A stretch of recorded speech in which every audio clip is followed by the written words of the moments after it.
maintindihan at di mo malaman kung saan ka tutungo.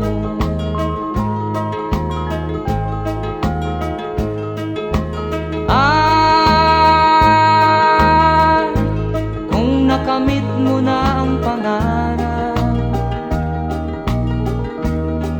di pa rin masiyahan, ang nais mo'y madagdagan, limot mo na ang iyong pinagmulan.